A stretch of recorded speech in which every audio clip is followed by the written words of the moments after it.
All right, everyone. Are we excited? Are we excited? So, drum roll, please. Hello, how are we all doing? Let me get rid of this banner right here. So I'm still new to StreamYard. I'm still figuring out how to use it. So you're gonna have to give me some time. But I think the one thing we need to start off with is this. Pinkies up, y'all. Pinkies up.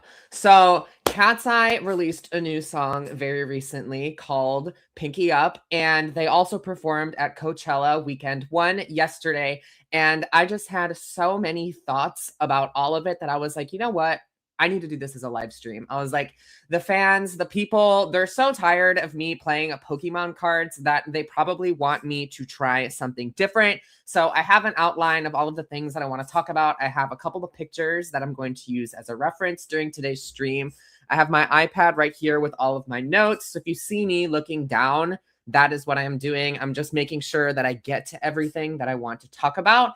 So to everyone on YouTube and Twitch, thank you so much for joining. And this is going to be really, really fun. And I'm really, really excited to do this. I just have a lot to get through before Addison Rae performs at 7:30 CDT. So like Addison Cella, we are on the brink of Addison Cella. Like what a moment, honestly. Like this week was really, really, really tiring. Just like work was probably the craziest. So there are 2 weeks of the year that are like the busiest at work, right? And this week was one of those. And I'm just so thankful that Coachella was this weekend because it gives me like a clean out. Do you know what I'm saying? It gives me something that I can relax on, that I can focus on, and that can help me get like inspired for next week, if that makes sense. So I'm really excited for that. So this has been a huge moment. And the other thing that I want to say is that I'm going to be turning today's stream into a YouTube video. So in front of all of you guys, I've never done this before in front of other people. I have to film my YouTube intro. So this is going to take like 10 seconds, just so you know. So hi, everyone. I'm Joshua Miller, and welcome to my YouTube channel. I make videos on fashion, pop music, and wait, what is it? Fashion? I make videos on fashion, pop music, and Pokemon so that way you can live with style, confidence, and enthusiasm. And because style is my favorite subject today, I want to talk about the new KATSEYE song, Pinky Up, and their 2026 Weekend One Coachella performance. Okay, so without further ado, let's get into it. Okay, so without further ado, let's get into it. Okay, so that's my introduction. I'll use that later. So we are ready. Are you guys ready? Are you ready? Are you ready? Are you ready? Are we ready? Bam. So Pinky Up, right? So Pinky Up. This is a song. I love it. So going in to this, right? Something about K-pop that I've never personally jived with is that K-pop loves to release a lot of different teasers and a lot of different snippets and a lot of like, I forget what it's called, but just like teasers. Just they like to dangle the carrot on the stick in front of the fans because they know that we're usually going to bite it. And I don't really like that. When I interact with a piece of pop music, I want to consume it the way that I think Gen Pop is going to consume it, not the way that like crazy icons are going to consume it, like myself. And the average person is probably just going to be on YouTube. They're going to see the thumbnail for Pinky Up and they're going to be like, that looks cool, and then click on it, right? So when I went into this experience, I tried my best to avoid any spoilers. The only real spoiler that I got from this wasn't even the music. It was this image of them inside blonde wigs. And you know what? I know that there are a lot of people that don't like the like random direction of KATSEYE that they're going with, but I personally find it to be really, really, really cool. I'm really inspired by the 2010s. I've done an entire YouTube video on it. I just think it's a really, really fun decade. I really like the spirit of being random, and I like those like bold 2010s prints of just like the zebra against fuchsia against like a neon green. Like all of it is just so loud, and I think that fashion and just art in general is about expressing the parts of yourself that you don't always get to express, and I feel like the 2010s really encouraged that. So when I saw this specific image and I was like, oh, like not only did we come to play, but we're also going to slay, I was like, I am fully in this. So right away when the music video opened, I was like, they look incredible.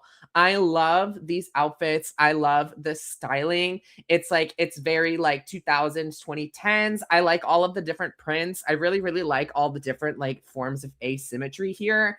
I just think it's like really, really, really beautiful. And it's just really exciting. Like it's the kind of thing that I want from pop culture. Like it's the kind of thing that you just can't take your eyes off of. Like it's weird, it's different, and like to Gen A, it's cool. Like I'm a Gen Zer, like I have lived through the 2000s, so I remember what all of that was like. But to some of KATSEYE's younger fans, they've never seen these artistic motifs before. They've never seen these styles of dress before, and this is their first time seeing it. So it's like really cool to like kind of vicariously experience this decade that I already lived through, to get to watch them experience it, but like as fresh and as new.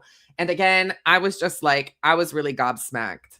And again, like the outfits here, I think these outfits are so cool. Like the blonde hair, I love that. So here's another thing, right? I am a huge believer inside the Hollywood hair theory, which just says that like in order to be famous, in order to be a celebrity, you need to have a style of hair that people can instantly point at and be like, "Oh, that's that person." You know, like it needs to be like a Halloween costume almost. Um I might have made a verbal typo there. But anyway, it needs your, if you want to be a celebrity, your hair needs to be easily repeatable as a Halloween costume to where anyone can point at it and go, that's that person, you know? And I kind of think that they've kind of struggled with this. They were really good around like debut era. And I think like Gnarly was another good point, but it kind of, their hair wasn't as easily recognizable and like distinguishable from each of the members of the group and just like them as individuals at large in Hollywood. But when you look at this image, I'm like, okay, stars. Like, I love how loud all of this is. I think it's really, really, really, really, really cool. And I'm really excited by it. Um, and the other thing too, I love this typography. I really like the pink off fuchsia. I think that this typography, it kind of leans into like that hyper pop Mercury aesthetic almost. It's really futuristic. It's really fashionable. It's very where I think fashion is going, not where it currently is. And I think that that is really, really, really cool. Hi, Annabelle. How are you doing? Welcome in. Um, it's just really, really, really cool. Like I saw this image and I was like, KATSEYE knows what's up. Like you could just do a photo shoot with the 6 girls, do like a very simple, you could just do like a very simple like headshot. Who do I think has owned this era so far? I am really, we're gonna get to it in a second, but I think Yoonche is really, really, really, really, really just like slaying this entire era. Like I think that this is not a revival for her, but I think that this is definitely like a point of arrival for her. I think that we are seeing her really, really see to and figure out like what her star persona is. And she's like leaning into it. And I'm really, really, really, really, really excited to see where it goes from there. But let's see. Yeah, no. So like Daniela, look at this outfit. Fire. Fire. She looks incredible. Like I love all of the different prints here. I love the asymmetrical gloves. It reminds me a lot of like when I was a kid, like I remember like anime characters used to have that. And I think that that's really cool. I love the heart motif. I think there's something really fun about the fact that this song is very sexy, but they're playing their outfits call a lot to those kind of like childhood nursery almost prints and fabrics and colors. And I think there's something really cool about that contrast. It's like, I don't know. I find it to be really exciting. It's shocking. It's shocking is what it is. And if there's anything that KATSEYE knows how to do, it's consistently shock people and get people to talk about them, right? Because pop music can't be boring. It shouldn't be boring. It's pop music. And KATSEYE, they just know how to keep the eyes on them. They know how to keep the conversation revolving around them. And speaking of the conversation, Yoonche, and I'm sorry that this image isn't HD. I'm sorry, everyone. But this blonde hair, it's incredible. It's incredible. I look at this and I'm like, this is a star. I am starting to see Momo in the group, which I'm like, thank God, because like every single group needs like a Momo from Twice. And I think that this look is so loud. It's so pop star. It's so I know who I am, and I'm not really afraid to be that. And I just find that to be really, really, really, really cool. Again, love it, live for it. And going back to Joshua's question, who do I think has owned this era so far? I'm gonna have to give it to Yoonjae. And I'm not going to be sorry about that. But then if we go into, wait, no, I have one more thing to say.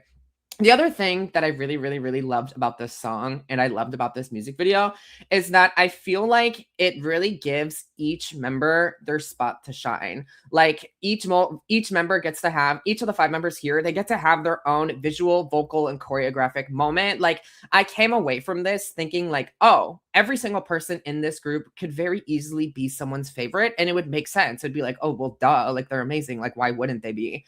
Like there are 5 stars here, and I think the way that they're all able to lean on each other throughout this song and support each other, and because they're all able to shine as individuals and they all boost each other up so they can shine as individuals, they as a group shine. And I think that that kind of plays into like what the whole story of KATSEYE and what the story of like K-pop at large is supposed to say about just like not only the state of music, but just like what music is supposed to be and what it's supposed to stand for. And I'm obsessed. I'm obsessed. And like when I watched this music video, I watched the music video right before the Coachella performance, and I was like, this is a stadium song. Like I've been seeing a lot of people call back to the song between like Pinky Up and Jump by Blackpink, and I think that's a great comparison.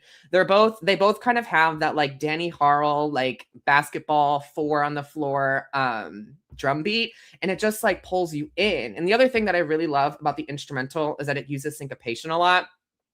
And for those of you who don't know, syncopation is just being off being off the beat. So if you have your beat like 1, 2, 3, 4, syncopation would just be just like on the offside. And the whole instrumental is just built on that tension between on the beat, off the beat, on the beat, off the beat. And it just pulls you into this kind of like melodic temporal current. And you just can't like pull away from the song. It's really, really, really special. I find it to be really exciting, and I've listened to it like at least like 20 times today. I'm a fan. I'm an icon. What can I say? So then going into their Coachella performance, I was so excited. I know that there's been a lot of things that people are saying about KATSEYE right now, and as an icon, I just wanted them to go out there and kill it. You know, I wanted them to just go out there and say, you know what? In the face of all of this, we're still those girls. Like we survived Dream Academy. We were trainees. And guess what? We are stars. And I think they delivered. Like going just even if we start with like star presence, right?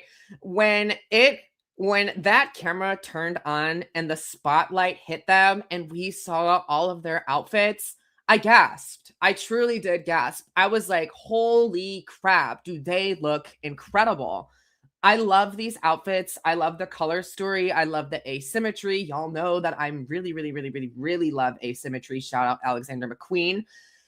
And they just look so good. Like the low waistband is really, really exciting. I love all of the little, like, I don't know what they're called, but the leg pieces that they have on. Again, the prints on prints on prints, the asymmetrical gloves, the like the hand details right here. It's so exciting. It's so visually interesting. And it's just like, you can tell like they're not just wearing costumes. Like this is art. And this is a moment that we are entering into. And I really like that their outfits were an extension of the style and of the fashion of Pinky Up. I think it would have been really easy for them to, even though they had the song Pinky Up, that's kind of a risk in my opinion, to just come out wearing like black jumpsuits, you know, but they were like, no, we're going to lean into this and we are going to own creatively the direction that we see this group going. And we are going to give it to all of you, whether you want it or not. And guess what? We wanted it. And the other thing in this performance, right? Well, let me go back.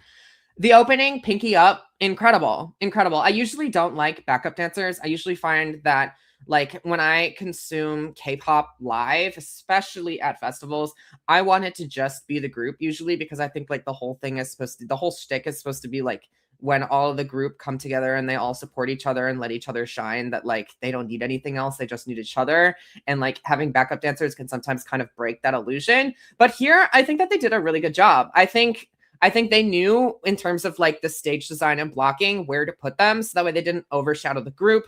I liked that no one inside the ensemble was wearing clothes that were as flashy as KATSEYE. So like visually you knew like, okay, like those are the girls and these are the supporting members. I feel like sometimes, I know Twice has sometimes made this mistake. BTS makes this mistake often, where they will perform and then they'll have their backup dancers, and the backup dancers are wearing costumes that are so similar that you like your eye can't very easily recognize who's the performer. And I think especially since Coachella is made and engineered, especially this performance is engineered to acquire new fans. Like, yes, this performance was going to be picked apart by icons like myself, obviously, but the majority of the audience probably is going to be people that don't interact with KATSEYE very often, and this is your chance to grab them. No, Yoon Che owned this era. Blonde Che, get into it. It's incredible. I'm glad that you understand. It was great. She did great. I really, going back to Yoon Che, since we're on this topic, I really, really, really love her voice. I think that it has a really unique character to it.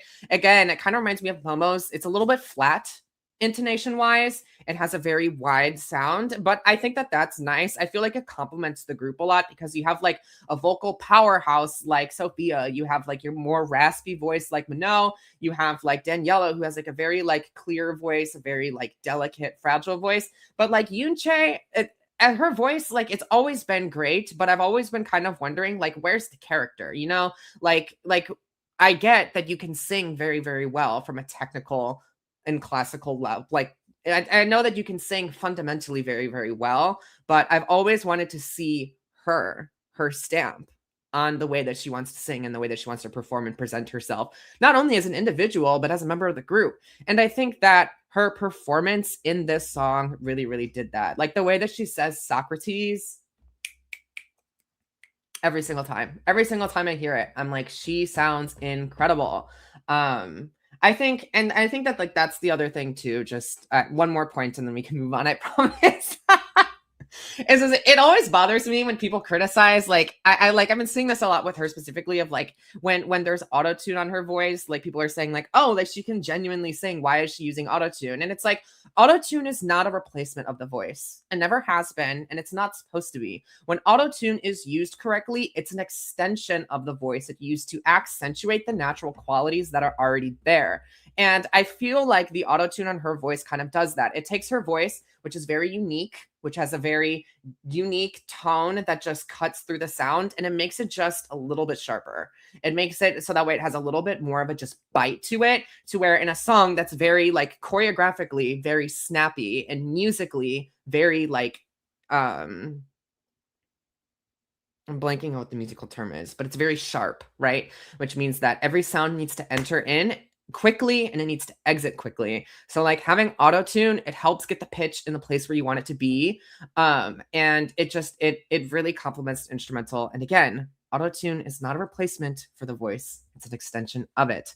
Don't forget it. Don't forget it. Don't forget it. Okay. And the other thing that I want to talk about is I thought their opening was really, really great. But I think what really grabbed my eye of this performance is I really loved the feature with Huntrix. I thought it was really, really, really, really good. I thought, let me look at my notes real quick. Hold on. I thought what I loved about this is it felt very emotional to me when I saw it, because we all know that K-pop Demon Hunters, it does represent the art movement that is K-pop reaching a scale that I don't think we've really ever seen before, and that's really, really special. And to see them be included in this moment of KATSEYE's Coachella performance, it felt kind of like a passing of the torch. It felt kind of like a continuation, or like an acknowledgement of the fact that like this art form that is K-pop and this movement of K-pop has come so far and it's going to go so far. And I think like passing that on to the next generation in this moment, given like the cultural significance of K-pop Demon Hunters, the song Golden being nominated for a Grammy, and KATSEYE, who were also nominated for 2 Grammys, I just thought that that was really special, and, like, when I saw it, I was like, "Oh, this is really, really cool." And I think also, just, like, if we go to the song Golden, right? It's a song about wanting to be seen, wanting to step out in the spotlight and be accepted for who you truly are. Um, I think that this song, it really does. Like, I feel like the song Golden is relevant to both Huntrix, not only like in the movie, but also Huntrix in real life now. Like, if you know the story of the members of these groups, like this moment in their careers is very, very special. They're all being seen. And I think that the song Golden does speak to that. And I think Cat's Eye too is in a similar boat as well, where like they're all trying to figure out who they are as individuals, who they are as artists. Like, again, they're very young. And I'd imagine that at their age, I mean, I'm very similar in age to them, but I'd imagine that at their age, being perceived at that scale, it can be very easy to just it can be very easy to just shrink yourself into what you think other people want. And but no, that's not what star power requires. You need to be able to shine as who you authentically are, and the song Golden does play to that. So like, this song, while at first I was a little bit apprehensive when I heard the rumors that Cat's Eye was going to be performing it, because I was like, I don't think they were in K-pop Demon Hunters. um I thought it was great. And I think the way that it was executed, I think the symbolism of all of it, just it made sense. And I think the other thing too about this moment in the performance that I really, really liked, is as I think that Cat's Eye is very good at being like sharp, sexy, and shocking, right? Like, you think like Pinky Up, like that's sharp. You think like Gnarly, that's sharp. Even like Touch, like it's very, very, very sharp. And it's all very shocking. Like, it's the kind of thing that, like, to people who aren't icons, they're gonna be like, "Oh my god, I've never seen anything like this before." But I think the thing is that festival performances are so long, especially to people that are outside of the fandom, that if you are constantly pulling from that to be from those like that sexy, sharp, shocking point to try and draw people in, um, if you do that too many times, eventually it loses its oomph. So there needs to be a little bit of contrast, just so that way, if that's where we want to put the focal point of our energy, we need to make sure that we are not putting our eggs in one basket, just to give a basic thing. And I think that this moment in the performance gave a well-needed contrast to that. And it also just showed the audience like, no, no, no, no, no, no, no, no, no, no, no, no, no. Just because they're using autotune, that doesn't mean that they can't sing. Just because they're saying eat zucchini, that doesn't mean they can't sing. And this 8-part harmony, like, you couldn't refute that. It was beautiful. This was really, really special. And I also really liked My Way after this too. I thought that that was really, really heartfelt. I honestly kind of wanted that to keep going on. I hope that in their future performances, like, I want to hear more a cappella singing from them. I think that that is something that would really help them build, like, not only strengthen like their what's the term? Their parasocial, and not only strengthen their parasocial relationship with the audience through being able to have their authentic voices sing to them without having like drum beats and all this other stuff.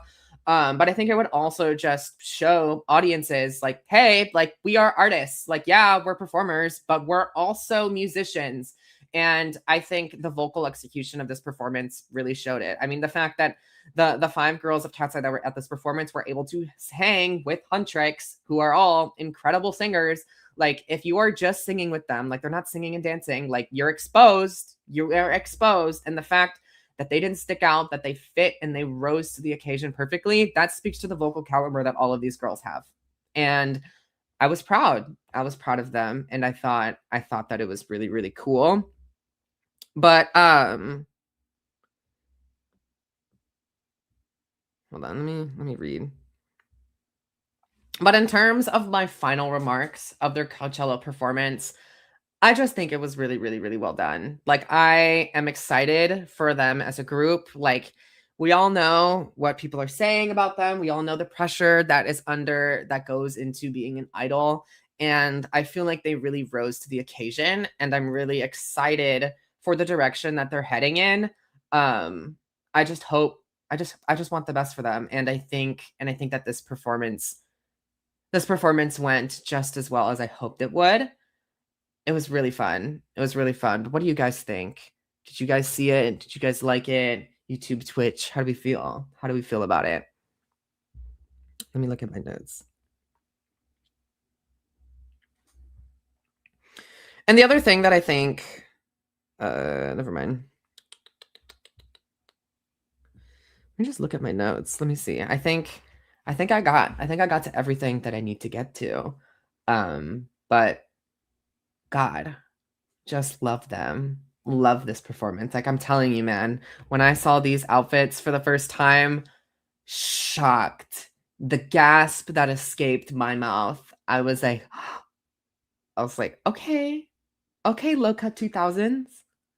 I was so excited. But there you have my thoughts on Pinky Up.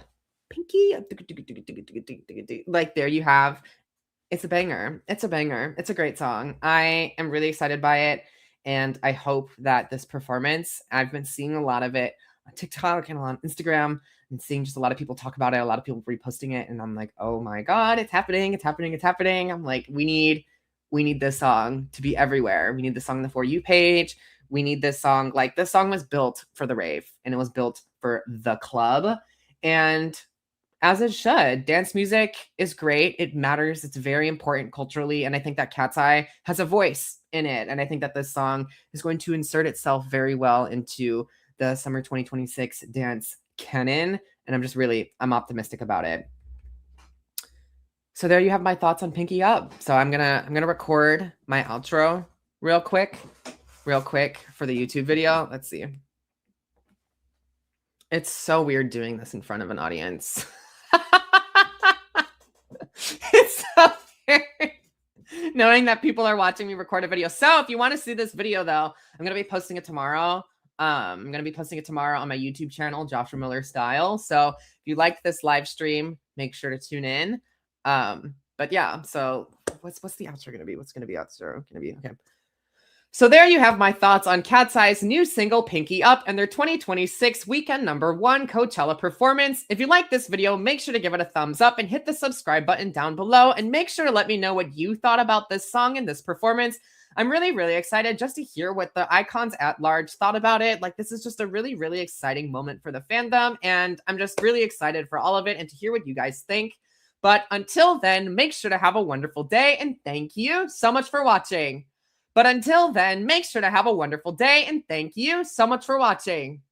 Okay, so the other thing I want to call out is that when I do my outro and I do my introduction, I usually record myself saying the same thing a couple of times just because, like, I've learned that when you do your introduction and when you do your outro, you might mess up 1 or 2 times, or you might think you did it correctly, but you were actually looking away a couple of times. You might be scratching your face without realizing it. There might be, like, I don't know, a plate breaking in the kitchen or something.